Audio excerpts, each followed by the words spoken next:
नमस्कार साथियों, आपका मैं फिर से स्वागत करता हूं आपके one plus defence academy channel पर और वीर पथ के एप्लीकेशन पर। और आज के इस क्लास में आप लोग देखने वाले हैं टीए आर्मी का पेपर नंबर 13 देखने वाले हैं। और इससे पहले मैंने टीए आर्मी के लिए 13 ही पेपर नहीं करवाए हैं, कम से कम 60 से ज़्यादा मैंने क्लासेस करवा दिए हैं स्पेशल टीए आर्मी के लिए।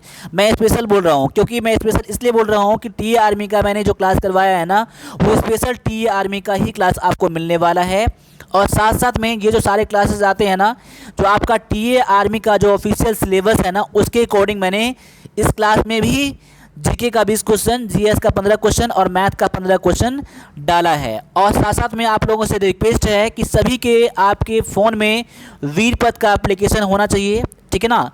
और वीरपथ का एप्लीकेशन ही नहीं, उसमें जो 30 टेस्ट दिया गया ना, यानी 30 टेस्ट दिया गया है टी आर्मी के लिए, सभी आप लोग एग्ज़ाम से पहले इसको ख़त्म करके जाएंगे। तो 30 टेस्ट जो है ना आपके लिए बहुत ज़्यादा इंपॉर्टेंट रहने वाला है, इसीलिए 30 टेस्ट को ज्वाइन करिए और अभी से आप डेली लगाइए अपने एग्ज़ाम तक, ठीक है ना। और इसको ख़त्म करके जाना है आप लोगों को। तो चलिए स्टार्ट करते हैं आज के पहले क्वेश्चन से। तो पहला क्वेश्चन आपके सामने में है कि भारतीय संविधान के किस भाग को भारत का मैग्ना कार्टा कहा जाता है। भारतीय संविधान के कौन से पार्ट को मैग्ना कार्टा कहा जाता है। देखिए यहाँ पर इस पॉइंट को देख लीजिएगा आप लोग, ठीक है ना। और ये क्वेश्चन बहुत ज़्यादा इंपॉर्टेंट होने वाला है आप लोगों के लिए, ठीक है। तो पहले तो इसका आंसर देखते हैं कि इसका आंसर है क्या। तो इनका आंसर हो जाएगा ऑप्शन नंबर आपका बी हो जाएगा, जो कि क्या हो जाएगा, भाग 3। यानी कि भाग 3 को, भारतीय संविधान के भाग 3 को मैग्ना कार्टा कहा जाता है। अब देखिए यहाँ पर आया है भाग, आया है भारतीय संविधान का। तो यहाँ पर आपके एग्जाम में ये भी क्वेश्चन आ जाएगा कि हमारा जो इंडियन कॉन्स्टिट्यूशन है, ठीक है ना, इंडियन कॉन्स्टिट्यूशन, यहाँ पर समझ जाइएगा इंडियन कॉन्स्टिट्यूशन, भारतीय संविधान समझ जाइएगा, ठीक है ना। उसमें कितने भाग हैं, उसमें कितने पार्ट हैं। तो याद कर लीजिए, अभी करंट में इसके 25 भाग हैं। कितना भाग हैं, 25 पार्ट हैं। पहले कितना था, पहले 22 था, लेकिन अब क्या हो गया, संशोधन करके 25 पार्ट हो गया है। तो ये आपके एग्जाम के लिए भी इंपॉर्टेंट पॉइंट हो जाता है कि कितने पार्ट भारतीय संविधान में कितने भागों में बांटा गया है। तो 25 भागों में बांटा गया है, ठीक है। इस पॉइंट को आप लोग नोट कर लीजिएगा अगर नहीं पता है तो, ठीक है ना। अब भारतीय संविधान के बारे में ये भी देख लीजिए, भारतीय संविधान जो है ना, ये कब लागू हुआ था हमारे देश में। हमारे देश में लागू कब हुआ था, देखिए यहाँ पर लागू कब हुआ था, मैं यहाँ लिख देता हूँ, यहाँ पर लागू कब हुआ था। लागू हुआ था 26 जनवरी 1950 को ये लागू हुआ था। लेकिन अपनाया कब गया था, देखिए अपनाने का तारीख अलग था। क्या था, अपनाया गया कब, अपनाया गया कितने तारीख को, कब अपनाया गया। तो ये अपनाया गया था 26 नवंबर को। कब अपनाया गया था, 26 नवंबर 1949 को। ये भी पॉइंट आप लोग याद कर लीजिएगा, अपनाया गया था। और संविधान बनने में कितना टाइम लगा था, संविधान बनने में कितना टाइम लगा था, ठीक है। तो लगा था 2 साल, 2 साल यहाँ लिखता हूँ, यहाँ पर 2 साल लगा था और 11 महीने लगा था, 11 मंथ और 18 दिन लगा था। कितना दिन लगा था, इतना दिन लगा, 2 साल 11 महीने और 18 दिन लगा था। ये भी आपके लिए इंपॉर्टेंट पॉइंट आपके लिए है। मैं जितना पॉइंट करवा रहा हूँ ना, सभी पॉइंट को आप लोग नोट कर लीजिएगा, जो पॉइंट नहीं पता है तो। पहले तो यहाँ पर देख लीजिए क्या बताया मैंने कि ये इसमें इंडियन कॉन्स्टिट्यूशन में कितने पार्ट हैं, तो 25 पार्ट हैं। लागू कब हुआ था, तो 26 जनवरी 1950 को लागू हुआ था। लेकिन अपनाया कब गया था, तो 26 नवंबर 1949 को अपनाया गया था। और इसको बनने में कितना टाइम लगा था, तो 2 साल 11 महीने और 18 दिन लगा था। अब देखिए यहाँ पर मैग्ना पार्ट के बारे में आते हैं। और भाग 3, देखिए भाग 3 में क्या दिया गया है, इंडियन कॉन्स्टिट्यूशन जो है ना, इसके भाग 3 में क्या दिया गया है। तो इनके भाग 3 में दिया गया है फंडामेंटल राइट दिया गया। क्या दिया गया है, फंडामेंटल राइट दिया गया है, ठीक है ना। ये याद कर लीजिएगा, ठीक है ना आप लोग, फंडामेंटल राइट्स दिया गया है। यानी कि हिंदी में बोलें, हिंदी में क्या दिया है, तो मौलिक अधिकार। क्या है, मौलिक अधिकार किस में है, तो पार्ट 3 में है, ठीक है ना। और ये कौन से अनुच्छेद, ये फंडामेंटल राइट जो है ना, कौन से अनुच्छेद के अंतर्गत आता है। तो मैं यहाँ लिख देता हूँ, यहाँ पर अनुच्छेद। अनुच्छेद मतलब क्या हुआ, अनुच्छेद के बारे में तो आर्टिकल। क्या है, आर्टिकल कहते हैं, क्या कहते हैं, आर्टिकल कहते हैं। ये 12 से लेकर 35, यानी कि 12 अनुच्छेद 12 से 35 तक में क्या दिया गया है, अनुच्छेद 12 से 35 तक में दिया गया है आपका ये फंडामेंटल राइट दिया गया है। और ये कौन से भाग में आता है, तो ये भाग 3 में आता है। याद कर लीजिएगा, सभी पॉइंट आपके लिए इंपॉर्टेंट है। अब यहाँ पर देखते हैं भाग 2। अब देखिए भाग 2 के बारे में क्या है, भाग 2 किसके बारे में बताता है। देखिए तो भाग 2 जो बताता है ना, ये सिटीजनशिप के बारे में बताता है, CRT सिटीजन सिटीजनशिप के बारे में बताता है, यानी कि नागरिकता के बारे में। नोट कर लीजिएगा आप लोग, क्या है, नागरिकता के बारे में बताता है। कौन, तो भाग 2।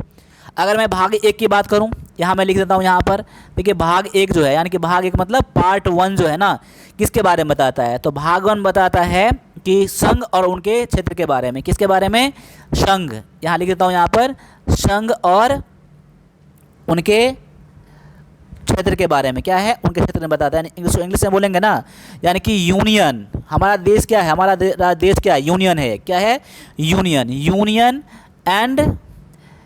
And it's territory. क्या है, टेरिटोरी, ठीक है ना, याद कर लीजिएगा। यानी कि भाग 1 किसके बारे में बताता है, तो संघ और उनके राज्य क्षेत्र के बारे में बताता है। ठीक है, अब यहाँ तो समझ गए, भाग 2 भी समझ गए। भाग 2 किसके बारे में, तो नागरिकता के बारे में बताता है। भारत के जो नागरिकता है ना, माफ़ कीजिएगा, उसके नागरिकता के बारे में बताता है। ठीक है ना। अब यहाँ पर आगे आते हैं, इसी में आगे मैं आता हूँ भाग 4।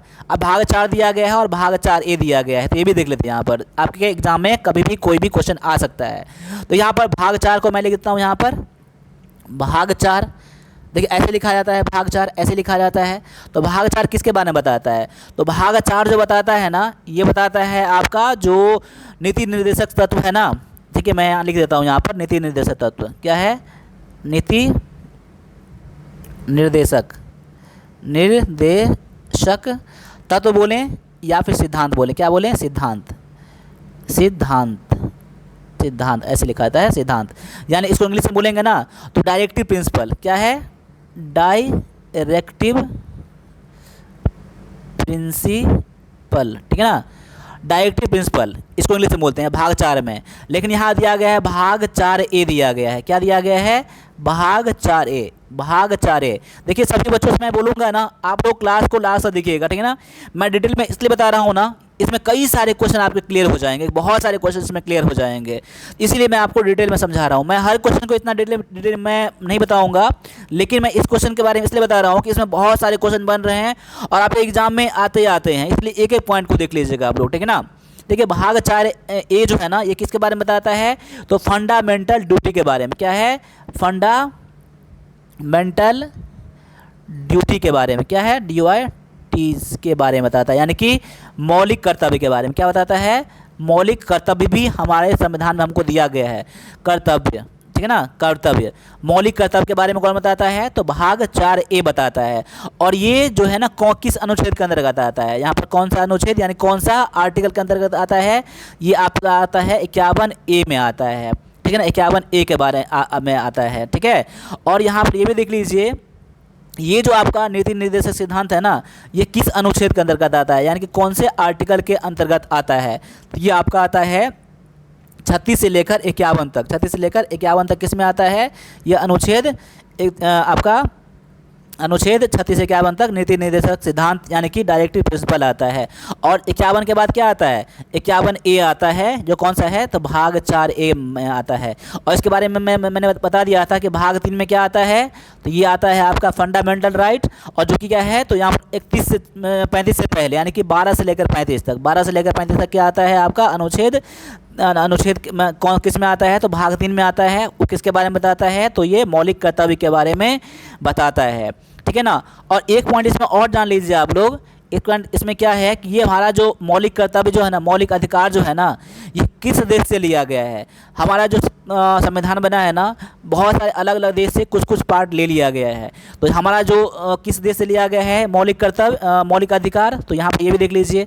देखिए मौलिक अधिकार जो लिया गया है ना, यानी कि मौलिक, मैं इसको इंग्लिश में देता हूँ फंडामेंटल राइट। क्या है, फंडामेंटल राइट जो लिया गया है कौन से देश से लिया गया है, कौन से देश से लिया गया है, तो ये लिया गया है आपका अमेरिका से लिया गया है। कहाँ से लिया गया है, अमेरिका से लिया गया है, अमेरिका के संविधान से लिया गया है। और अमेरिका में फंडामेंटल राइट जो हमारा है ना, मौलिक अधिकार जो हमारा है ना, अमेरिका में किस नाम से उसको जाना जाता है, उसे जाना जाता है बिल ऑफ राइट्स। क्या है, बिल ऑफ राइट्स, ठीक ना। यानी अमेरिका में इसको बिल ऑफ राइट्स के नाम से जानते हैं। किसको, तो फंडामेंटल राइट को बिल ऑफ राइट्स के नाम से जाना जाता है, ठीक है ना। तो यहाँ पर सभी पॉइंट को आप लोग नोट करके रख लीजिएगा, ठीक है ना। सारा पॉइंट जो मैं बताया हूँ ना, बहुत ज़्यादा आपके लिए इम्पोर्टेंट पॉइंट हो जाता है, ठीक है ना। तो इसको आप लोग देख लीजिएगा इस बार आपको, ठीक है ना। चलिए अगले क्वेश्चन पे आते हैं। अगला क्वेश्चन में क्या दिया गया है देख लीजिए। वे दो ग्रह कौन से हैं जिनके उपग्रह नहीं हैं? यानी कि हमारे प्लैनेट में ऐसे दो ग्रह जो है ना, जिसमें कोई भी सैटेलाइट नहीं है, कोई भी उपग्रह नहीं है, यानी उसका कोई भी चंद्रमा नहीं है, ठीक है ना। तो कौन सा ऐसा ग्रह है आपका? ये आपका दिया गया ऑप्शन नंबर सी में, ये बुध और शुक्र दिया गया है। यानी बुध और शुक्र जो है ना आपका यहाँ पर आंसर हो जाता है। इसका कोई भी प्राकृतिक उपग्रह नहीं है, इसका कोई भी चंद्रमा नहीं है। इसका रीज़न क्या है कि ये आपका सूर्य के पास इतना है ना, आपका पास में है, इसीलिए इसमें कोई भी सैटेलाइट नहीं है। तो ऑप्शन नंबर सी आपका यहाँ पर आंसर हो जाता है इस क्वेश्चन के लिए, ठीक है। अब अगले क्वेश्चन को देख लीजिए। यहाँ पर अगला क्वेश्चन में क्या दिया गया है? संयुक्त राष्ट्र संघ यानी कि यूएनओ, यूनाइटेड नेशन ऑर्गेनाइजेशन, क्या है इसका फुल फॉर्म भी आप लोग देख लीजिएगा, यूनाइटेड नेशन ऑर्गेनाइजेशन। आप एग्जाम में कभी कभी ये भी आते हैं, ठीक है ना, यूएन का फुल फॉर्म क्या है, ठीक है ना। तो यूएन का जो मुख्यालय है यानी कि हेडक्वार्टर है वो कहाँ पर है, इस ऑप्शन में देख लीजिएगा आप लोग, ठीक है ना। मैं उम्मीद करूंगा कि मेरे सारे क्लास को देखते होंगे ना, तो इसका आप लोग आंसर कर दिए होंगे, नहीं तो इसका आंसर तो बहुत सारे को पहले ही पता रहता है। तो इसका आंसर क्या है? इसका आंसर आपका हो जाता है ऑप्शन नंबर बी हो जाता है। क्या है? न्यूयॉर्क। यानी कि यूएनओ का जो मुख्यालय है ना आपका कहाँ है? तो ये आपका न्यूयॉर्क सिटी में है, ठीक है। अब देखिए यहाँ पर न्यूयॉर्क कहाँ पर है? ये आपका यूएसए में है, ठीक है ना, यानी कि अमेरिका में है। अब यहाँ पर एक पॉइंट देख लीजिए, जिनेवा के बारे में देख लीजिए, ठीक है ना। जिनेवा जो है ना बहुत सारे ऑर्गेनाइजेशन का हेडक्वार्टर है जिनेवा में।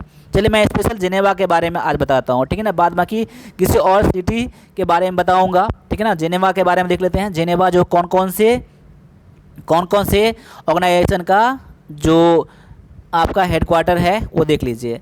अब जिनेवा किसका है? तो पहला देख लीजिए WHO। क्या है? WHO मतलब क्या? वर्ल्ड हेल्थ ऑर्गेनाइजेशन, ठीक है ना। इसके बाद देख लीजिए WTO यानी कि वर्ल्ड ट्रेड ऑर्गेनाइजेशन। मैं इसका फुल फॉर्म यहाँ लिखवाने रहा हूँ, आपको ऐसे मैं बोल रहा हूँ, ठीक है ना, समझ लीजिएगा आप लोग। बाद बाकी सबका अलग अलग से क्वेश्चन इसमें आता है। WHO, WTO, इसके अलावा ILO मतलब इंटरनेशनल लेबर ऑर्गेनाइजेशन, ये भी। इसके अलावा आप देख लीजिए ये आपका रेड क्रॉस जो है ना, रेड क्रॉस का भी कहाँ है मुख्यालय? तो जिनेवा ही है। इसके अलावा देख लीजिए यहाँ पर एक आपका है यूएन का, यानी कि यूनाइटेड नेशन ह्यूमन राइट्स। क्या है? ह्यूमन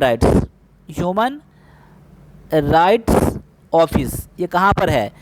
इसका हेडक्वार्टर कहाँ पर है? तो जिनेवा ही में ही है। तो इतने सारे जो आपका है इस सभी को देख लीजिएगा आप लोग, जिनेवा में किस किस का है। बाद बाकी न्यूयॉर्क में और भी है, ठीक है ना, पेरिस में भी है। मैं हर चीज़ किसी क्लास में अलग अलग मैं बता दूंगा, क्योंकि ये क्लास में इतना डिटेल में मैं बनाने लगूंगा ना तो क्लास बहुत लेंदी हो जाएगा।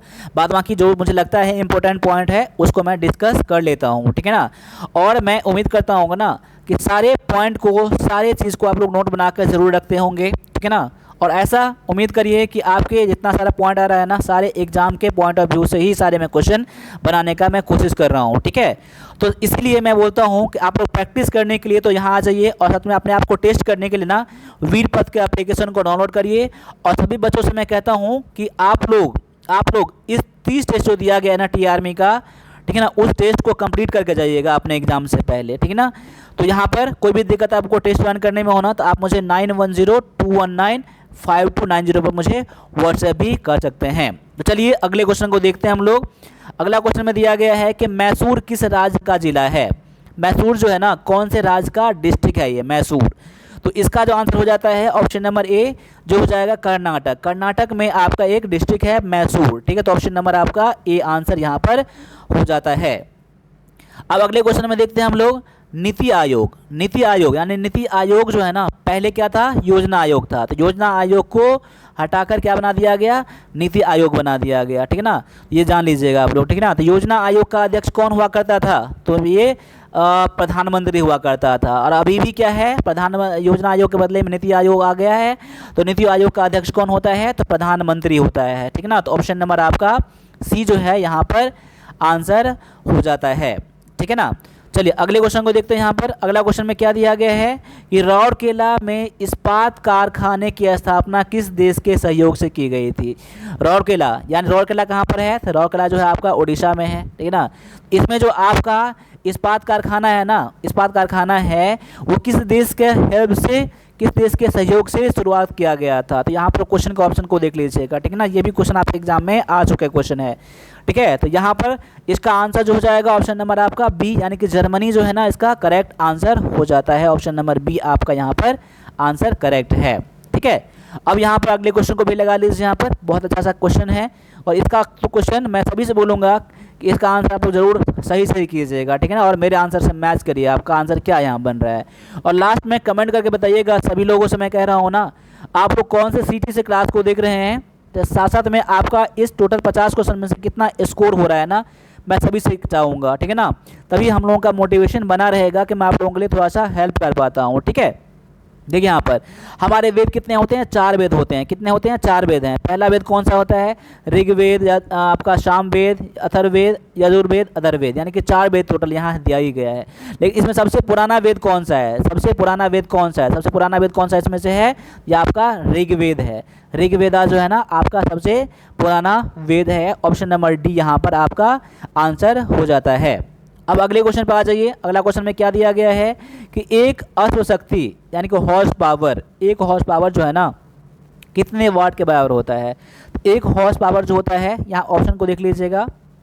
वैसे तो मैं अभी जीके क्लास करवा रहा हूँ, बाद बाकी ये जीके जीएस का क्वेश्चन आता है, जीएस में क्वेश्चन आता है, ठीक है। बाद बाकी तो हमें तो 50 क्वेश्चन करना ही है, 1-2 क्वेश्चन ऊपर नीचे हो जाएगा सेटिंग करने में, तो उसके लिए कोई दिक्कत नहीं है। तो यहाँ पर देख लीजिए इस क्वेश्चन में क्या है, इसका आंसर हो जाएगा ऑप्शन नंबर ए। तो जिन बच्चों ने ऑप्शन नंबर यहाँ पर ए करा है ना 746, आपका आंसर बिल्कुल यहाँ पर करेक्ट हो जाता है। अब अगले क्वेश्चन में दिया गया है निम्नलिखित में से किस विटामिन में कोबाल्ट धातु पाया जाता है। कोबाल्ट धातु कौन से विटामिन में पाया जाता है, तो ये पाया जाता है विटामिन B12 में। किसमें पाया जाता है, तो विटामिन B12 में पाया जाता है आपका कोबाल्ट, ठीक है। चलिए अगले क्वेश्चन में दिया गया है इनमें से किस कोशिका अंग में कोशिका का आनुवांशिक पदार्थ पाया जाता है। कौन से कोशिका अंग में कोशिका का आनुवांशिक पदार्थ पाया जाता है। ऑप्शन को देख लीजिएगा आराम से और आंसर सही करिएगा। ये सब क्वेश्चन बहुत ही कॉमन क्वेश्चन है, ये आपके एग्जाम में आते ही रहते हैं अलग अलग एग्जाम में, ठीक है। तो यहाँ पर देख लीजिए इसका आंसर जो हो जाएगा ऑप्शन नंबर सी हो जाएगा। ये हो जाएगा केंद्रक जो है ना, इसका आंसर करेक्ट हो जाता है। अब यहाँ पर अगले क्वेश्चन को भी लगा लीजिए, बहुत अच्छा सा क्वेश्चन है और ये क्वेश्चन जो आपका है स्टैटिक जीके से क्वेश्चन है, ठीक है ना। अगर आप लोग बोलिएगा ना, मैं आपका स्टैटिक जीके का एक मैराथन लगा दूंगा, ठीक है ना। लेकिन मैं कमेंट ज़्यादा आएगा तब मैं लगवाऊंगा, बाद बाकी ये आपका क्लास सफिशिएंट है। डेली क्लास करेंगे मेरा ना, तो एक क्लास यानी कि 50 क्वेश्चन रहता है ना, मेरे साथ 50 क्वेश्चन करेंगे ना, तो कम से कम आपका 100 क्वेश्चन क्लियर हो जाएगा एक क्लास में, ठीक है ना। उसी तरह से वीर पथ का एप्लीकेशन में जो स्टेट दिया गया है ना, बनाया गया ना टेस्ट वैसा ही दिया गया है, ठीक है ना। तो मैं सभी से बोलूँगा, फिर से बोलता हूँ मैं आप लोगों को, ठीक है ना, आप ज्वाइन जरूर करिएगा, ठीक है ना। यहाँ पैसे का उतना मोह मत देखिएगा, बहुत ही कम फीस है यहाँ पर, 110 रुपया यहाँ पर ओनली है, ठीक है। तो यहाँ पर इस क्वेश्चन में क्या दिया गया था, बिहू नृत्य यानी कि बिहू डांस जो है ना, ये कौन से राज्य से संबंधित है। तो बिहू नृत्य जो है ना, ये आपका असम से है। किससे है, असम से संबंधित है। अब यहाँ पर देखिए आपका नृत्य यानी कि डांस के बारे में कई बार क्वेश्चन अलग अलग आता है, तो इसको भी देख लीजिएगा आप लोग, है ना, क्योंकि आपका डांस के बारे में तो पता होना ही चाहिए आप लोगों को। चलिए मैं आगे बताऊँगा, एक क्वेश्चन ऐसा ही मैं रखा हूँ, तब मैं बता दूँगा आपको उसी के टाइम में। पहले अगला क्वेश्चन देखते हैं हम लोग। अगला क्वेश्चन में आपका है नीति निर्देशक सिद्धांत किस देश से संविधान से लिया गया है। अभी मैंने क्या बोला था, यहाँ पर देखिए हमारे संविधान में जो कुछ कुछ पार्ट है ना, वो अलग अलग देश से लिया गया है, ठीक है ना। यहाँ उसी तरह से यहाँ पर नीति निर्देशक सिद्धांत अभी मैंने पहला क्वेश्चन में ही बताया था। तो पहला क्वेश्चन में ये बताइए कि नीति निर्देशक सिद्धांत जो है ना, ये संविधान के कौन से पार्ट में है, कौन से पार्ट में है, मैंने बताया था अभी आप लोगों को। तो ये पार्ट आपका किस में दिया गया है, तो यहाँ पर पार्ट 4 में दिया गया है। पार्ट किस में दिया गया है, 4 में दिया गया है। तो इस बात को समझ लीजिएगा, ठीक है ना। और हमारे संविधान में कितने पार्ट हैं, टोटल 25 पार्ट हैं। अब मैं इसको रिवीजन करने के लिए मैंने दे दिया आपको, ठीक है ना। और ये पार्ट 4 में दिया गया है। और ये जो है पार्ट 4 ए जो दिया गया है ना, ये कौन से आर्टिकल के अंतर्गत आता है, ठीक है ना। तो कौन से आर्टिकल यहाँ इसमें आता है, तो 36 से लेकर 51 तक, 36 से लेकर 51 यानी अनुच्छेद 36 से 51 तक का कौन सा है, तो पार्ट 4 में है और ये नीति निर्देशक सिद्धांत के बारे में बताता है। ठीक है ना, तो इस पॉइंट को आप लोग याद करके ही जाइएगा। ठीक है, चलिए अब यहाँ पर ये क्वेश्चन इसमें था कि कौन सा देश से लिया गया है, कौन से देश से लिया गया है, तो ये लिया गया है आपका आयरलैंड से। कहाँ लिया गया है, आयरलैंड से लिया गया है, तो ऑप्शन नंबर इसका बी आंसर हो जाता है। अब आगे आ जाइए, अगला क्वेश्चन में क्या दिया गया है देख लीजिए यहाँ पर। अगला क्वेश्चन में है कि भारतीय राष्ट्रीय कांग्रेस की पहली महिला अध्यक्ष कौन थी। देखिए ये क्वेश्चन जो है ना आपका भारतीय राष्ट्रीय कांग्रेस, इसके बारे में बहुत सारे क्वेश्चन बन सकते हैं इसमें। ठीक है ना, तो जहाँ जहाँ भी मैंने क्वेश्चन रखा है ना, अलग अलग क्वेश्चन लाया है हमने, और साथ साथ में इसके बारे में जहाँ तक मैंने डिटेल में ही बताया है। अभी मैं कुछ कुछ पॉइंट बताऊंगा ना, इसको आप लोग नोट करके रख लीजिएगा। ठीक है ना, तो यहाँ पर देख लीजिए क्वेश्चन में जो इसका आंसर हो जाएगा क्या हो जाएगा, पहली महिला अध्यक्ष। एक बार तो क्वेश्चन इसमें आता है कि पहली भारतीय महिला अध्यक्ष कौन थी, यानी भारतीय राष्ट्रीय कांग्रेस की पहली भारतीय महिला अध्यक्ष कौन थी, ये क्वेश्चन आता है। लेकिन यहाँ पर क्वेश्चन ये नहीं कह रहा है, यहाँ पर क्वेश्चन ये है कि पहली महिला भारतीय अध्यक्ष कौन है, माफ़ कीजिएगा, पहली महिला अध्यक्ष भारतीय या कोई से कंट्री के बारे में नहीं कहा जा रहा है, पहली बार जो महिला अध्यक्ष बना था वो कौन बनी थी। ठीक है, तो यहाँ पर इसका आंसर हो जाएगा ऑप्शन नंबर सी हो जाएगा, एनी बेसेंट। एनी बेसेंट जो है ना, ये 1917 में बनी थी। ठीक है ना, ये इंडियन नेशनल कांग्रेस के अध्यक्ष बनी थी यहाँ पर, एनी बेसेंट 1917 में बना था। लेकिन वही बात मैं बोलूँगा, अगर भारतीय यानी कि पहली भारतीय महिला अध्यक्ष के बारे में बात करूं तो कौन बनी थी, पता है आपको कौन बनी थी, तो वो बनी थी आपका सरोजनी नायडू बना था। कौन बना था, तो सरोजनी नायडू, यहाँ लिख देता हूँ यहाँ पर, सरोजनी नायडू, याद कर लीजिएगा। ठीक है ना, ये पहली भारतीय महिला अध्यक्ष थी इंडियन नेशनल कांग्रेस का, किसका, इंडियन नेशनल यानी कि भारतीय राष्ट्रीय कांग्रेस का पहली महिला अध्यक्ष बनी थी एनी बेसेंट। लेकिन भारतीय में कौन सा बना था, तो सरोजनी नायडू बना था। अब देखिए यहाँ पर ये कब बना था, ये भी एक बार नोट कर लीजिएगा आप लोग। ये बना था आपका 1925 में। कब बना था, तो 1925 में। ये पॉइंट आपके लिए इंपॉर्टेंट मैं छोड़ रहा था। ठीक है ना, यहाँ पर दोनों याद रख लीजिएगा। ठीक है ना, दोनों याद रख लीजिएगा।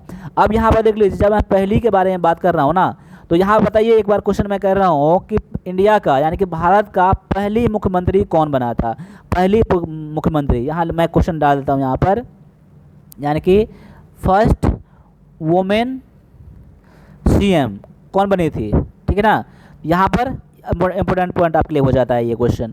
पहला बताइए, पहला पीएम कौन बने, पहला वुमेन पीएम कौन बना था हमारे देश में। ठीक है, ये सब क्वेश्चन आता है, ये तो आप स्ट्रेटेजी के क्वेश्चन में आता है, जीके में आता है सब। यहाँ पर मैं लिख देता हूँ, यहाँ पर सुचेता कृपलानी, कृपलानी। ठीक है ना, पहला आपका ये हो गया सीएम। अगर पीएम बात करूँ तो कौन सा है, तो इंदिरा गांधी, ये पहली पीएम बनी थी।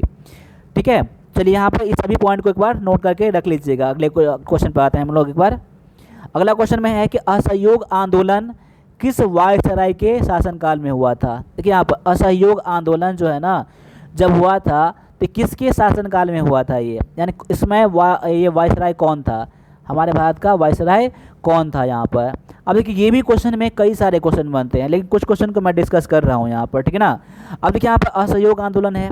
असहयोग आंदोलन जो है ना, इसका नेतृत्व किसने किया था, किसके अगुवाई में ये असहयोग आंदोलन हुआ था, तो सभी को पता होगा आप लोगों को, महात्मा गांधी। महात्मा गांधी क्या किए थे, महात्मा गांधी इनके अगुवाई में कर रहे थे।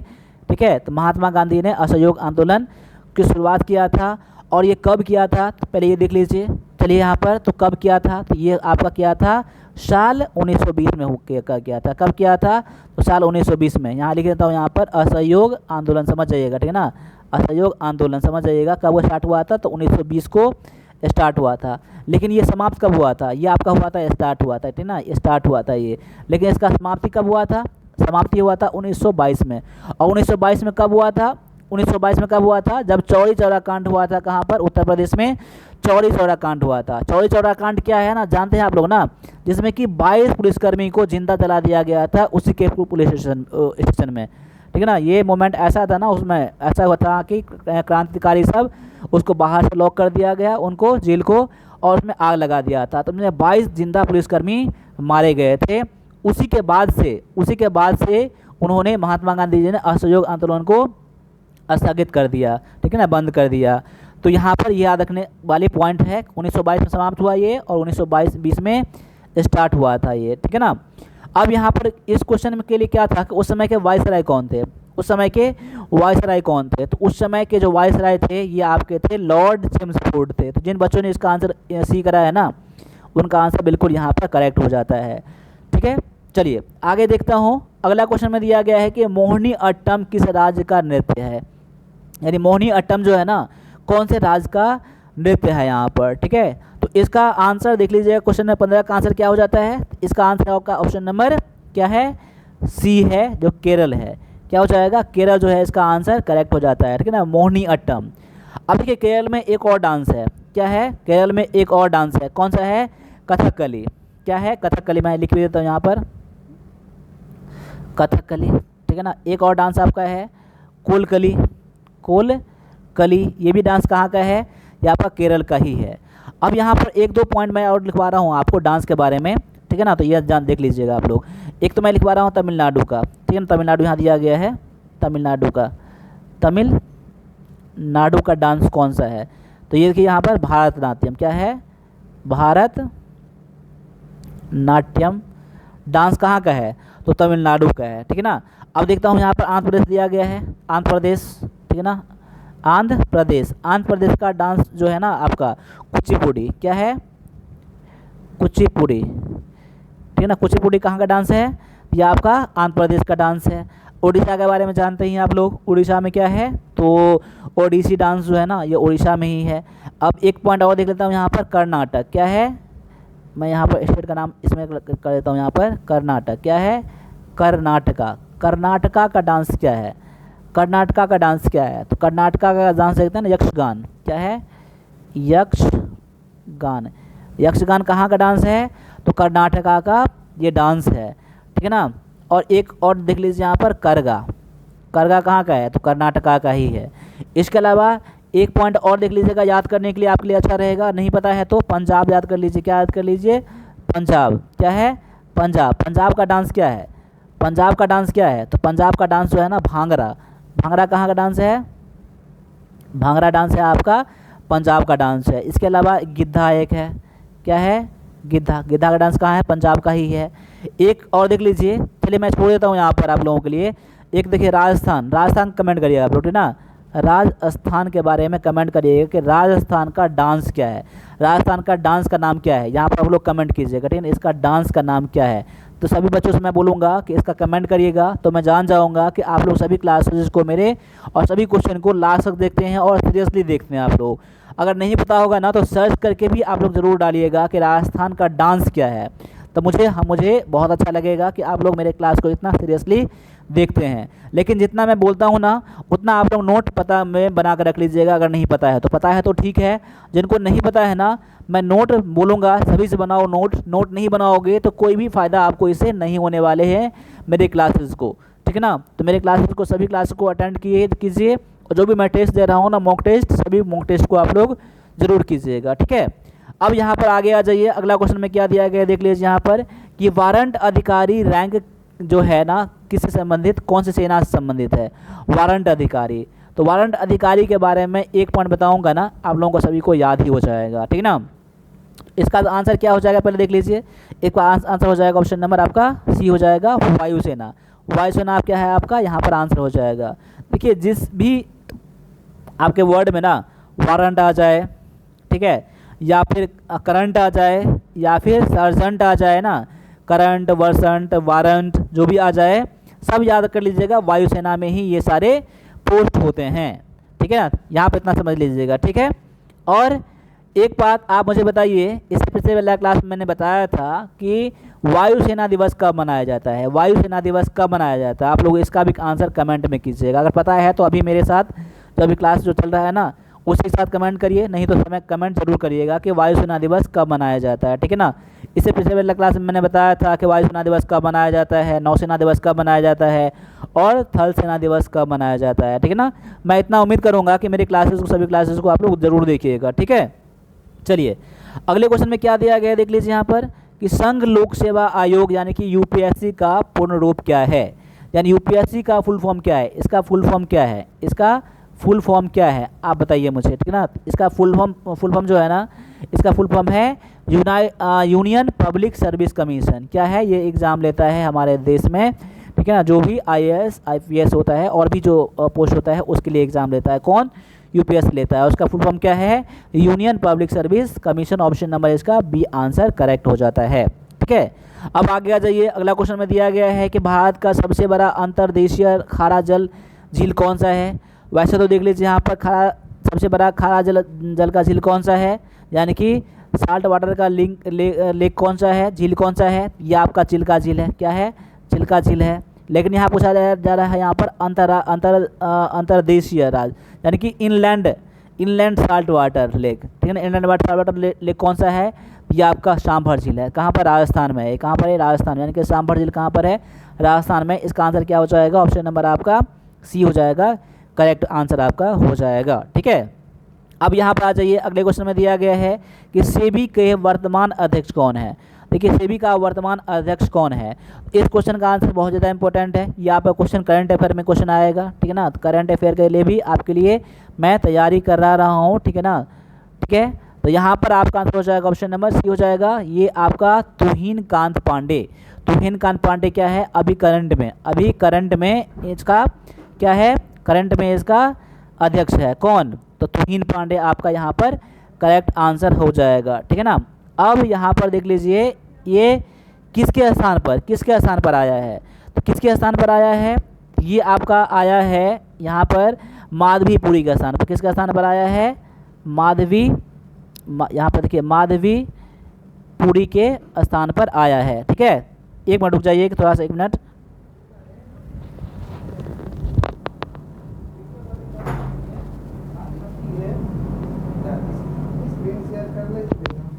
अब यहाँ पर देख लीजिए, अब यहाँ पर आपके लिए अगला क्वेश्चन मैं ला रहा हूँ। ठीक है, एक मिनट रुक जाइए। ठीक है ना, अब यहाँ पर अगले क्वेश्चन में क्या दिया गया है देख लीजिए यहाँ पर कि समुद्र की गहराई मापने के लिए किस उपकरण का उपयोग किया जाता है। समुद्र की गहराई को मापने के लिए कौन से उपकरण का उपयोग किया जाता है। ठीक है ना, एक मिनट। ठीक है, तो देखिए इसका आंसर क्या हो जाएगा, ऑप्शन नंबर आपका बी, यानी कि फैदोमीटर का उपयोग किया जाता है। एक आपने नाम सुना होगा ना, सोनार का, उसी के पैटर्न पर, उसी के बेस पर ये फैदोमीटर ही काम करता है। तो आपका आंसर क्या हो जाएगा यहाँ पर, ऑप्शन नंबर आपका बी जो है ना आंसर करेक्ट हो जाता है। ठीक है, अब यहाँ पर आगे आ जाइए। अगला क्वेश्चन में आपका साइंस से क्वेश्चन दिया गया है। ठीक है ना, साइंस से, तो टीए आर्मी के लिए साइंस के 15 क्वेश्चन आते हैं और 15 क्वेश्चन बहुत ही अच्छे तरीके से, अच्छे लेवल के क्वेश्चन आते हैं, तो घबराना नहीं है, सारा क्वेश्चन आपका क्लियर हो जाएगा। बस सभी क्लासेस को देखिएगा और आपके पास जो भी बुक है ना, जो भी क्लास अच्छा लग रहा है ना, सभी क्लास को देखिएगा। मैं ये नहीं कह रहा हूँ कि बस मेरे ही क्लास को देखिए, जहाँ से अच्छा लगता है वहाँ से आप लोग क्लास को किया कीजिए। ठीक है, अब यहाँ क्वेश्चन क्या है कि मोतियाबिंद किस अंग से संबंधित रोग है। तो मोतियाबिंद कहाँ होता है, तो मोतियाबिंद कहाँ होता है, तो यहाँ पर ऑप्शन नंबर सी में दिया गया है, ये आँखों का रोग है ये। ठीक है, इसमें क्या होता है मोतियाबिंद में ना, जो लेंस जो रहता है ना, लेंस धुंधला पड़ जाता है, लेंस क्या होता है, लेंस गंदा हो जाता है। ठीक है ना, तो मोतियाबिंद उसे ही कहते हैं। ऑप्शन नंबर ये सी हो जाएगा, ये आँख से संबंधित रोग है। ठीक है, अब यहाँ आगे आ जाइए। अगला क्वेश्चन में दिया गया है कि मानव शरीर में पाचन की प्रक्रिया कहाँ से शुरू होता है। देखिए यहाँ पर मानव शरीर में जो पाचन का यानी कि डाइजेशन का जो प्रक्रिया स्टार्ट होता है वो कहाँ से होता है, ये मुंह से ही हो जाता है। कहाँ से हो जाता है, मुंह से ही। और मुंह से कहाँ से होता है, तो मुंह से कहाँ से होता है, तो लार से, यानी कि लार मतलब क्या, सलीवा से ही स्टार्ट हो जाता है। ठीक है ना, सलीवा को हम लोग क्या कहते हैं, लार कहते हैं, यहाँ से स्टार्ट हो जाता है। ठीक है, चलिए आगे आ जाइए। अगला क्वेश्चन में क्या दिया गया है कि ग्रीन हाउस प्रभाव के लिए मुख्यतः कौन सा गैस जिम्मेदार है, यानी सबसे अधिक कौन सा गैस इसके लिए जिम्मेदार है ग्रीन हाउस प्रभाव के लिए। ठीक है ना, ग्रीन हाउस इफेक्ट के लिए। तो यहाँ पर देख लीजिए इस ऑप्शन में सबसे जो बेस्ट आपके लिए ऑप्शन है ना, ये आपका ऑप्शन नंबर डी है, यानी कार्बन डाइऑक्साइड। इसको क्या कहते हैं हम लोग, CO2 कहते हैं। ठीक है ना, ऑप्शन नंबर डी इसका आंसर करेक्ट हो जाता है। अब आगे आ जाइए। अगला क्वेश्चन में आपका क्या दिया गया है कि कौन सा विटामिन रक्त के थक्के जमने के लिए आवश्यक है। तो रक्त का थक्का जमने के लिए कौन सा विटामिन आवश्यक है। यहाँ पर देख लीजिए ऑप्शन 4 दिया गया है, vitamin A, vitamin C, vitamin K और विटामिन डी दिया गया है।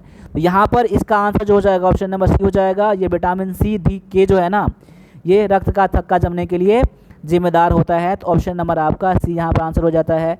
बाद बाकी यहाँ देख लीजिए विटामिन ए की कमी से क्या होता है, रतौंधी होता है। और इसका जो केमिकल नाम है वो क्या दिया गया है, ये आपका रेटिनॉल। ठीक है, इसके अलावा विटामिन सी ये जो आपका है इसे एस्कॉर्बिक एसिड कहा जाता है। तो विटामिन सी को और क्या कहा जाता है, देखिए सारे चीज़ मैंने बता दिया आप लोगों को। विटामिन डी रिकेट्स होता है, इसे विटामिन सी कमी से क्या होता है, तो स्कर्वी होता है। ठीक है ना, ये सारा चीज़ मैंने बताया है आप लोगों को। ठीक है, तो यहाँ पर सभी पॉइंट को एक बार दोहराइएगा और सभी से मैं दोबारा बोल रहा हूँ कि रिवीजन ज़रूर करिएगा। ठीक है ना, रिवीजन तभी हो पाएगा जब आप नोट बनाएंगे। हर बार तो क्लास देखेंगे नहीं आप लोग, ठीक है ना, और उतना लंबा टाइम नहीं होता है, बस नोट्स बनाना जरूरी होता है। नोट्स बना के रिवीजन ज़रूर करिएगा। ठीक है ना, विटामिन ए इससे कमी से क्या होता है, रतौंधी होता है, नाइट ब्लाइंडनेस होता है। विटामिन सी की कमी से इसका भी होता है। विटामिन के कमी से यानी रक्त का थक्का बनने के लिए जिम्मेदार होता है ये। और विटामिन डी की कमी से क्या होता है, रिकेट्स होता है। ठीक है, चलिए आगे आ जाइए। अगला क्वेश्चन में क्या दिया गया है देख लीजिए। ठीक है ना, अब यहाँ पर क्वेश्चन है कि पृथ्वी के वायुमंडल में सबसे अधिक प्रतिशत में कौन सी गैस पाया जाता है। सबसे अधिक प्रतिशत में कौन सा गैस पाया जाता है, ये पाया जाता है आपका नाइट्रोजन। क्या है, नाइट्रोजन सबसे अधिक पाया जाता है। कितना परसेंट, तो 78% के लगभग। ऑप्शन नंबर इसका बी इसका आंसर हो जाता है। आगे दिया गया है कि विद्युत धारा की एसआई इकाई क्या है। विद्युत धारा का एसआई इकाई क्या है, तो विद्युत धारा का एसआई इकाई क्या होता है, तो एम्पियर होता है आपका। यहाँ पर आंसर ऑप्शन नंबर बी में दिया गया है। अब आगे आ जाइए। अगला क्वेश्चन में क्या है कि स्टेनलेस स्टील में मुख्य तत्व कौन सा मिलाया जाता है। यानी कि मुख्य तत्व जो होता है ना स्टेनलेस स्टील में, ठीक है, वो क्या मिलाया जाता है। तो क्वेश्चन नंबर 27 का जो आपका आंसर हो जाएगा ऑप्शन नंबर आपका ए हो जाएगा। क्रोमियम आपका यहाँ पर आंसर हो जाएगा। वो क्या करता है, क्रोमियम जब इसमें मिलाया जाता है ना, इसमें जंग नहीं पकड़ता है। इसमें क्या करता है, जंग नहीं पकड़ता है। तो जंग नहीं पकड़ता है, इसे 10 से 12% क्या है, इसमें क्रोमियम मिलाया जाता है। यानी स्टेनलेस स्टील में कितना परसेंट क्रोमियम होता है, 10 से 12% क्रोमियम होता है, और इसलिए मिलाया जाता है। इससे क्या होता है, इसमें जंग नहीं पकड़ता है। ठीक है, चलिए अगला क्वेश्चन में दिया गया है आपका कि मानव शरीर का रक्त बैंक किसे कहा जाता है। रक्त बैंक यानी ब्लड बैंक किसे कहते हैं हम लोग, मानव शरीर का। तो मानव शरीर का जो रक्त बैंक होता है ना, ये होता है आपका प्लीहा होता है। क्या होता है, प्लीहा होता है। ऑप्शन नंबर इसका ये सी में दिया गया है। अब यहाँ पर अगला क्वेश्चन में दिया गया है कि अमोनिया का रासायनिक सूत्र क्या है। अमोनिया का रासायनिक सूत्र क्या है, तो अमोनिया का रासायनिक सूत्र जो होता है ये होता है आपका NH3 होता है। क्या होता है, ये NH3 होता है। और ये नाइट्रोजन और हाइड्रोजन से मिलकर बनता है। किससे बनता है, नाइट्रोजन और हाइड्रोजन से मिलकर बनता है। कौन, तो अमोनिया। ठीक है, ऑप्शन नंबर इसका सी जो है ना आंसर करेक्ट हो जाता है। अब यहाँ अगला क्वेश्चन में है कि पीने के पानी में फ्लोराइड की अधिकता किस रोग के कारण बनता है। कौन से रोग के कारण ये आपका फ्लोराइड की अधिकता से कौन सा रोग होता है। ठीक है ना, पीने के पानी में ये जो होता है। ठीक है, तो यहाँ पर ये दिया गया है फ्लोरोसिस, ये आपका रोग हो जाता है। ठीक है ना, तो ऑप्शन नंबर इसका बी आंसर करेक्ट हो जाता है। आगे दिया गया है कि पारा का परमाणु क्रमांक क्या है। पारा का परमाणु क्रमांक क्या है। ठीक है, तो पारा का जो परमाणु क्रमांक है ये होता है आपका 80 होता है। क्या होता है, 80 होता है। ठीक है, और पारा का जो सिंबल होता है वो क्या होता है।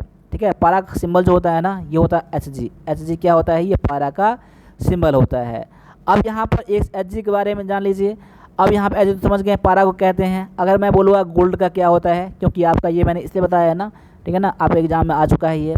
तो गोल्ड को क्या है, गोल्ड का क्या है, तो ये गोल्ड को कहते हैं Au कहते हैं। Au किसका है, और ये कौन से इसका क्रमांक क्या है, परमाणु क्रमांक क्या है, इसका क्रमांक जो है इसका 79 है, 79 है। ठीक है, उनकी बात अगर मैं बोलूँगा शीशा का, देखिए लेड का, ठीक है ना, लेड बोलें या फिर शीशा बोलें, क्या बोलें, शीशा बोलें, इसका जो है ना परमाणु क्रमांक क्या है, इसका आपका दिया गया है 82।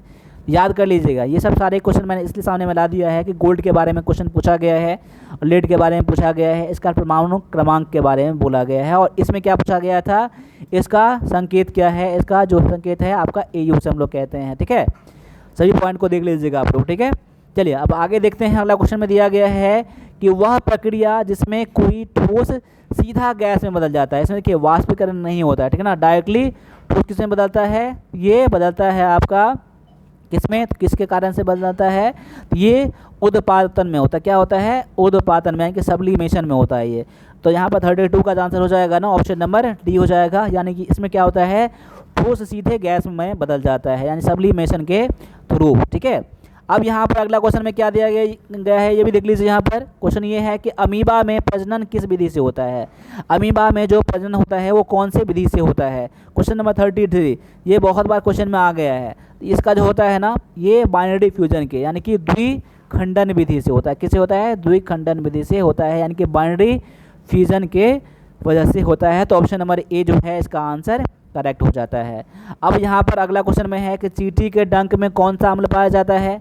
तो चींटी के डंक में कौन सा अम्ल पाया जाता है, यहाँ पर देख लीजिए। यहाँ पर सारा जो आपके लिए इम्पोर्टेंट क्वेश्चन है, ठीक है, मैथनोइक अम्ल, ठीक है ना, आपने पढ़ा था यहाँ पर चींटी के डंक में, लेकिन यहाँ पर मैथनोइक अम्ल नहीं दिया गया है।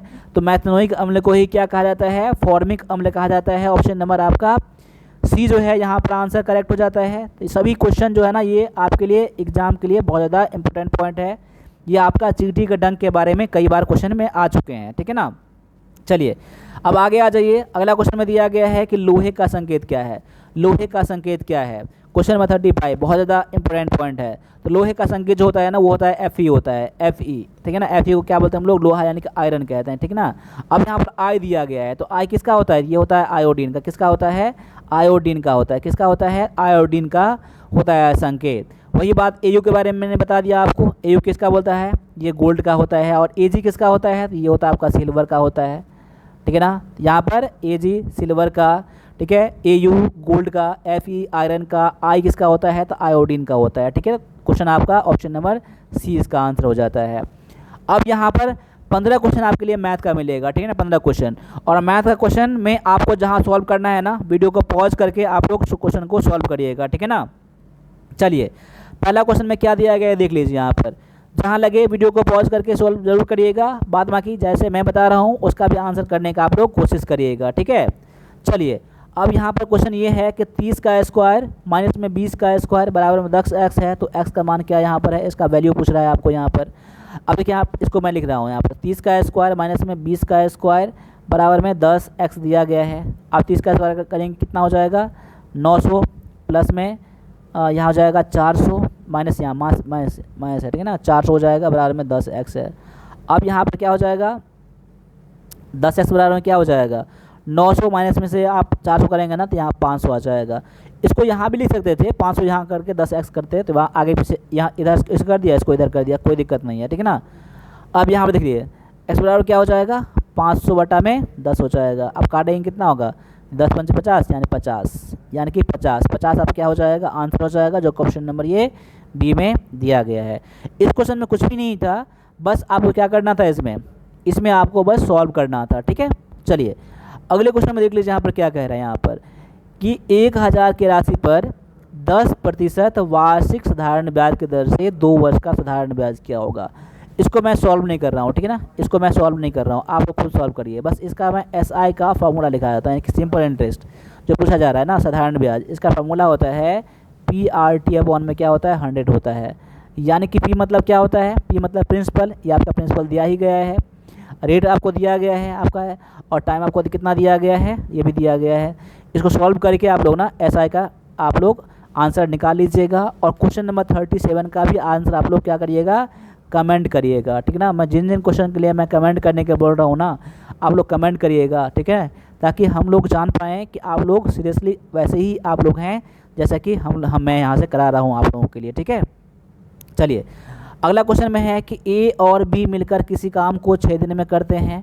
ए अकेला उस काम को 10 दिन में करता है तो बी अकेला उस काम को कितना दिन में करेगा। बहुत ही आसान सा क्वेश्चन है। जब बी के बारे में पूछेगा ना तो क्या करना है, 6 गुना में 10 कर देना है, बटा में 10 माइनस में 6 कर देना है। देखिए नीचे में आपको माइनस कब करना है, जब आपका दोनों मिलकर काम दिया हो तब, यानी ए और बी मिलकर काम दिया गया, ठीक है। और ये ओनली ए का दिया रहे ना, और जब दोनों में से एक का पूछ ले यहाँ पर तब नीचे में माइनस करिएगा। लेकिन कभी कभी क्या होता है, ये जब बोलेगा कि ए जो काम करता है 6 दिन में कर लेता है, बी कर लेता है 5 दिन में, दोनों मिलकर कितना दिन में करेगा, तो उस कंडीशन में क्या करना है आप लोगों को, उस कंडीशन में क्या करिएगा, 6 गुना में 5 कर लीजिएगा और 6 प्लस में यहाँ 5 करिएगा, नीचे में तब प्लस होगा जब दोनों मिलकर करेगा तब। लेकिन यहाँ पर आपका एक का काम निकालना है ना, इसलिए आप लोग क्या करेंगे, यहाँ पर माइनस का आप लोग काम करेंगे, ठीक है। अब क्या हो जाएगा, 6 गुना में 10 बटा में कितना हो जाएगा, 4 हो जाएगा ये। अब देखिए इसको काटिए, अब इसको काटेंगे ना, देखिए 2 से काटेंगे, 2 दूना में 4 और 2 तिया में 6 और 2 पंजे 10, क्या बचा, 3 यहाँ बचा, 5 यहाँ बचा, यानी कि 5 तिया में 15, यानी कि उसको बी जो कर सकता है ना, कितना दिन में कर सकता है, 15 दिन में कर सकता है। तो ऑप्शन नंबर इसका बी जो है ना, इसका आंसर हो जाता है। देखिए यहाँ पर बहुत ही आसान सा क्वेश्चन ये क्वेश्चन था, ठीक है। चलिए, और आपको मैथ से डर लग रहा है ना, तो हमारा जो वीर पथ पर जो आपका ये टेस्ट दिया, आपका मैथ क्लास है, उसको ज्वाइन कर लीजिएगा। ये स्पेशल आपके टी आर्मी के लिए ही ये क्लासेस है, ठीक है ना। और बाद बाकी आर्मी के और भी जो एग्ज़ाम होते हैं ना, क्लर्क हो या फिर जीडी हो, ट्रेडमैन हो, सब के लिए ये क्लास कॉमन ही काम आएगा, क्योंकि इसका सभी का सिलेबस जो है ना एक ही है, मैथ का सिलेबस, ठीक है। अब आगे आ जाइए, अगला क्वेश्चन में है कि 10% तथा 20% का क्रमागत कटौती किस एकमात्र छूट के बराबर है। यानी इसका पूछ रहा है, क्या पूछ रहा है, तो सिंगल डिस्काउंट क्या है, यानी इन दोनों का मिलाकर सिंगल डिस्काउंट क्या है। तो कि ऐसे क्वेश्चन जब बनाएंगे ना तो क्या करेंगे पता है आपको ना, पहले 100 रख लीजिएगा, गुना कर दीजिएगा, 10% दिया है ना, 10% का मतलब क्या कर, इसको मान लीजिएगा 90%, 90 बटा में 100, 20% है 80 बटा में 100, ठीक है, इतना कर लीजिएगा, ठीक। अब क्या करना है आप लोग, आपको यहाँ पर जितना आएगा, मैंने कहाँ से लाया ना अभी पता है ना, मैं यहाँ लिख देता हूँ यहाँ पर सबके साइड में समझने के लिए। पहले 100 तो लिखेंगे ही, गुना करके 100 माइनस में 10, क्योंकि 10% पहला छूट था आपका, बटा में 100। दूसरा क्या था, 20% है ना, तो 100 माइनस में 20, ठीक है, बटा में 100, यानी कि 100 ये हो जाएगा 90, तो मैंने 90 कर दिया था। दूसरा आपका 20 था कमी ना, तो 20 कमी यानी 80 कर दिया था डायरेक्टली, मैं इतना लिखा नहीं था, ठीक है। चलिए छोड़िए, समझाने के लिए मैंने इसको बोला था, ठीक है। अब यहाँ पर देख लीजिए, इसको काटिए, 100 कट जाएगा, 0 कट जाएगा, 0 कट जाएगा, क्या बच जाएगा, 9 बच जाएगा, 8 बच जाएगा, 9 8 72। अब जितना आएगा ना उसको 100 से कम माइनस कर दीजिएगा, कितना आ जाएगा आपका 28%, यानी 28% क्या हो जाएगा, इसका सिंगल डिस्काउंट हो जाएगा। यानी कोई व्यक्ति अगर, कोई दुकानदार अगर एक ही वस्तु पर 2 डिस्काउंट देता है, यानी कि आपको 2 बार डिस्काउंट दे रहा हूँ, एक बार दे रहा हूँ आपको 10%, एक बार दे रहा हूँ 20%, यानी कहने का मतलब 30% दे रहा है, लेकिन एक्चुअल में कितना दे रहा है वो, एक्चुअल में वो 28% ही दे रहा है। तो ऑप्शन नंबर इसका बी हो जाएगा, इसका आंसर हो जाएगा, ठीक है।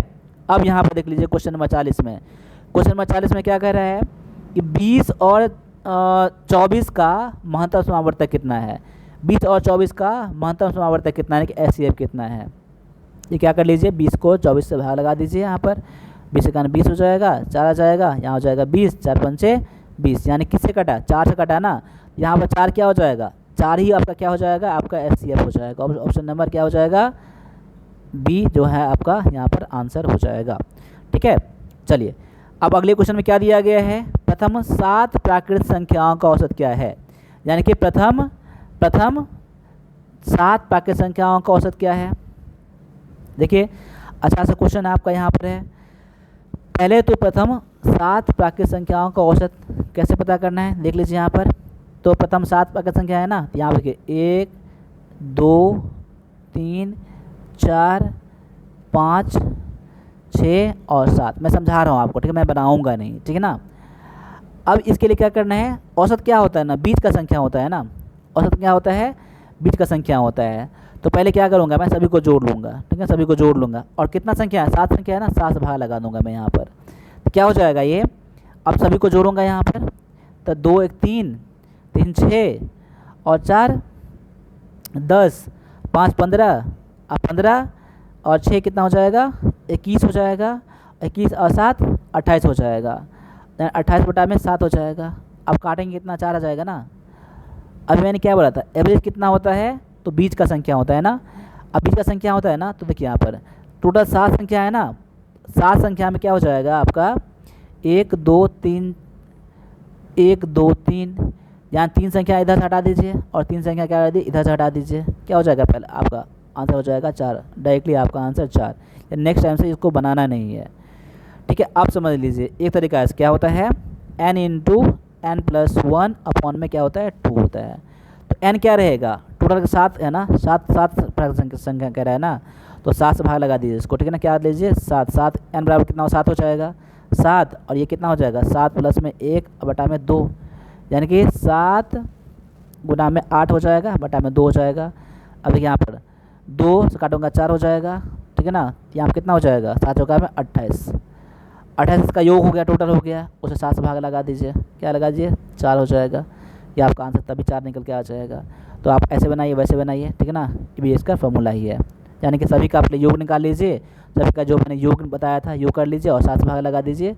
इतना निकाल के ये फार्मूला आपका दिया गया है, प्रथम n प्राकृत संख्याओं का योग होता है, ठीक है।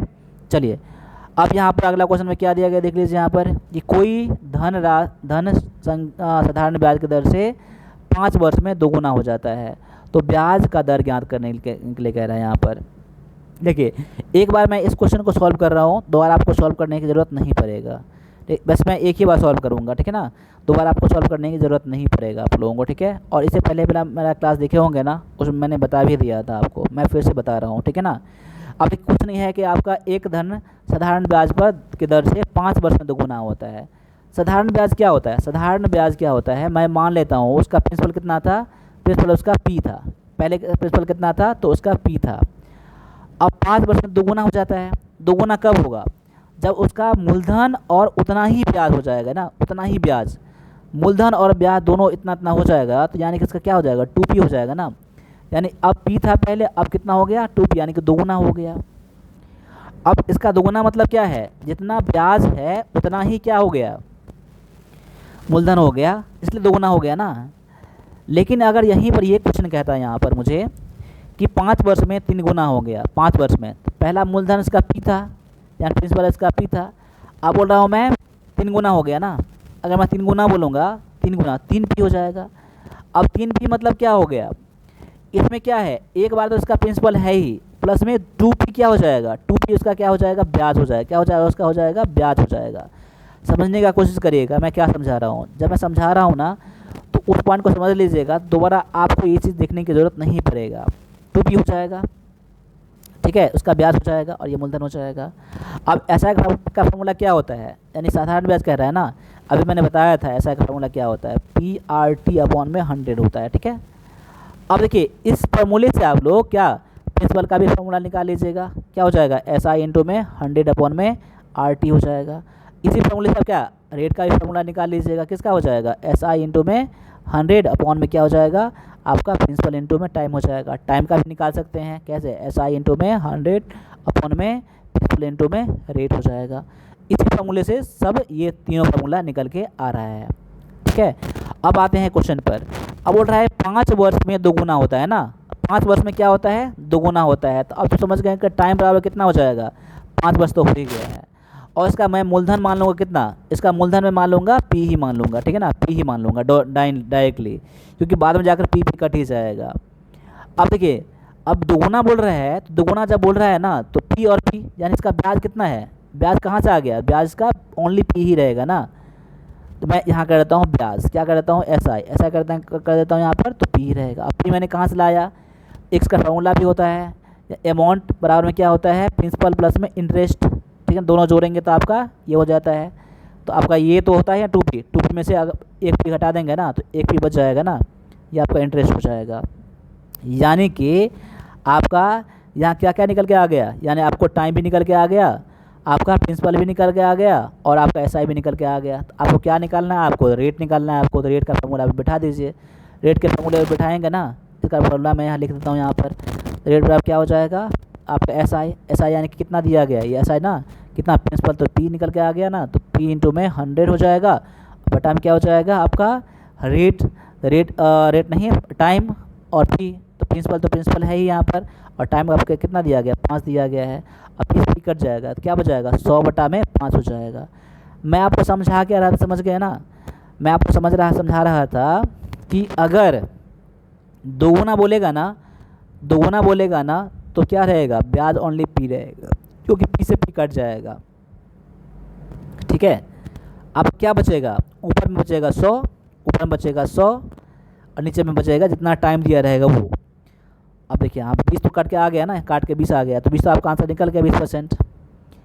अब यहाँ पर मैं दूसरा क्वेश्चन मैं करवाता हूँ इसमें आपको, ठीक है ना, मैं समझने की कोशिश करिएगा। दूसरा क्वेश्चन मैं कैसे करवा रहा हूँ देख लीजिए यहाँ पर। देखिए अगर बोलता है यहाँ पर कि ब्याज अगर 5 गुना हो गया, कितना हो गया, मूलधन 5, पहले पी था, अब 5 गुना हो गया, कितना हो गया 5 गुना हो गया, तो आप आंसर क्या निकालते हो, उसका रेट निकालते हैं। रेट कैसे निकालते हैं हम लोग, तो डायरेक्टली हम लोग क्या करते हैं यहाँ पर कि यहाँ अगर दोगुना बोलेगा तो ओनली पी रहेगा, पी भी कट जाएगा। अब यहाँ पे कितना हो जाएगा, इंटरेस्ट कितना हो जाएगा, इंटरेस्ट हो जाएगा आपका ओनली कितना हो जाएगा, ये हो जाएगा 5 पी हो जाएगा, 5 गुना ना, 5 गुना 5 पी, यानी 5 पी में से आप लोग 1 पी घटाएंगे ना, 4 पी, यानी आप क्या करेंगे 4 पी कर देंगे, गुना में यहाँ पर 100 कर देंगे, बटा में यहाँ पर कितना बोल रहा है 5 वर्ष में ना, तो 5 भाग लगा देंगे, बस 5 काटेंगे ना तो 20 कट जाएगा, 20 का में 80 आपका आंसर हो जाएगा। पी नहीं रखेंगे यहाँ पर, डायरेक्टली 4 रखेंगे हम लोग यहाँ पर। ठीक है, अगर यहाँ पर बोलेगा अगर ब्याज कितना होता है, मतलब मूलधन कितना हो जाता है, मूलधन 10 गुना हो जाता है, कितने वर्षों में, तो 10 वर्ष में। 10 वर्ष में क्या होता है, 10 वर्ष में 10 गुना हो जाता है ना, 10 गुना हो जाता है। तब क्या करेंगे, तो आपको रेट निकालने के लिए बोलेगा ना, तो क्या करेंगे 9 गुना में 100 बटा में 10 कर देंगे। ठीक है ना, समझ में आ गया ना।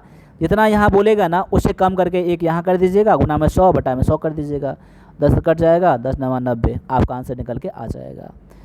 जिस तरह से मैं समझाया हूँ ना, अगर आप समझ गए होंगे ना, तो मैं उम्मीद करता हूँ कि दोबारा आपको ये कभी देखने की ज़रूरत नहीं पड़ेगा, ये बनाने की ज़रूरत नहीं पड़ेगा। मैं आपको थोड़ा टाइम ज़्यादा ले लिया हूँ बस समझाने के लिए, ताकि ऐसा क्वेश्चन कभी भी आप कर सकते हैं। ये क्वेश्चन बहुत ही कन्फ्यूज़न होता था, बस समझाने के लिए मैंने आपको इतना टाइम लिया है। मैं उम्मीद करता हूँ कि दोबारा आपको इतना कभी भी टाइम नहीं लगेगा। ठीक है, अब आ जाइए अगले क्वेश्चन पर।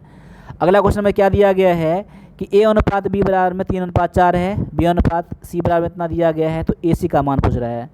इसको कैसे बनाएंगे, A अनुपात B कर दीजिए और B अनुपात में C। जैसे ही मैंने इसको लिखा है ना, वैसे ही इसका वैल्यू को भी लिख दीजिए। कितना, 3:4 और ये 8:9। ये A है, B है, ये B है, ये C है। अब ये दोनों B है, ये भी B है, ये भी B है। अब इन दोनों को बराबर कर दीजिए। क्या कर दीजिए, दोनों। अब इसको बराबर करेंगे ना तो ये 8 है ना, और इसको 8 बना दीजिए। अब इसको 8 बनाएंगे ना तो इसमें 8 से गुना करना पड़ेगा, 8 नहीं 2 से गुना करना पड़ेगा। किससे गुना करना पड़ेगा, 2 से गुना करना पड़ेगा।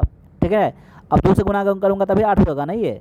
अब 2 से इसमें गुना करूँगा, 2 से मुझे इसमें भी गुना करना पड़ेगा। ये हो जाएगा आपका 6, ये हो जाएगा 8, ये तो 8 और 9 है ही, यानी B का वैल्यू तो बराबर हो ही गया ना। ये आपका A का वैल्यू था और ये आपका C का वैल्यू है, ये B का वैल्यू है। यानी मैं कह सकता हूँ कि A अनुपात B अनुपात C बराबर में कितना हो जाएगा, 6:8:9 हो जाएगा। आप जो पूछेगा देख लीजिए, A अनुपात C बोल रहा है ना, तो A अनुपात C कितना हो जाएगा, A का वैल्यू 6 है और B का वैल्यू 9 है, 6:9 दिया रहेगा, या इसका काट को दिया रहेगा। देखिए 3 2 में 6, 3 3 9, यानी 2:3 हो जाएगा। आपका आंसर ऑप्शन नंबर ये B में दिया गया है ये।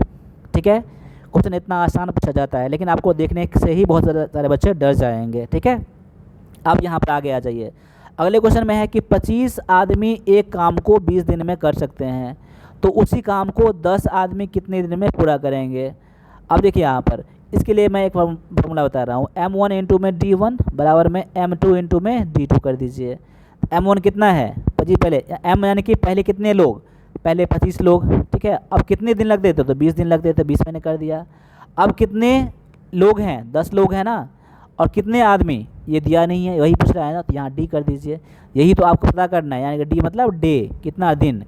अब बराबर D बराबर कितना हो जाएगा, 25 गुना में 20 हो जाएगा, बटा में कितना हो जाएगा 10, बटा में 10 ये वाला, 10 गुना में 20, 25 गुना में 50, काटे कितना हो गया 50, यानी कि 50 दिन लगेंगे। ऑप्शन नंबर ये B में दिया गया है। ठीक है, अब आगे आ जाइए। अगला क्वेश्चन में क्या दिया गया देख लीजिए यहाँ पर। एक वर्ग का विकर्ण 6 मीटर लंबा है। क्या है, एक वर्ग का विकर्ण दिया गया है जो 6 मीटर लंबा है। इसका क्षेत्रफल ज्ञात करने के लिए कह रहा है। अब यहाँ पर क्षेत्रफल जब पूछ रहा है ना यहाँ पर, ठीक ठीक है। तो इसका क्षेत्रफल निकालने का एक आसान सा एक मैं बताऊंगा फार्मूला, जब विकर्ण दिया रहे तो, ठीक है। इसका मैं फार्मूला लिखवा रहा हूँ आपको, ठीक है ना।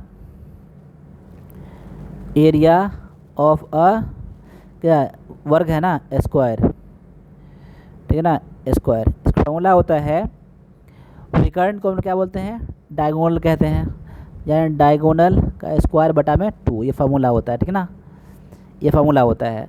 तो डायगोनल कितना दिया गया, 6 दिया गया ना, इसका विकर्ण, तो 6 का स्क्वायर कर दिए बटा में 2 कर दीजिए, 6 36 बटा में 2, यानी काट कितना हो जाएगा, 6 36 बटा में 2 यानी कि 18 हो जाएगा।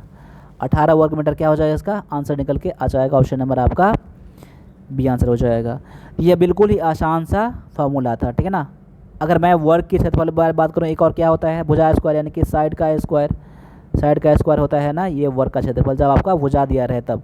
लेकिन जब विकर्ण दिया रहेगा ना, यानी कि डायगोनल दिया रहेगा ना, तो यहाँ पर इसका स्क्वायर क्या हो जाएगा, इसका हो जाएगा आपका डी का स्क्वायर, यानी डायगोनल का स्क्वायर बटा में 2, इसका फार्मूला है। तो फार्मूले को आप लोग एक बार इसको रिवीजन कर लीजिएगा, देख लीजिएगा। तो मैथ सॉल्यूशन में जितने सारे हैं ना, सारे फार्मूला पर ही क्वेश्चन बनने वाले क्वेश्चन हो सब होते हैं, ठीक है। तो मैथ से डरना नहीं है आपको, सारे क्वेश्चन को सॉल्व करके आना आप लोगों को, ठीक है।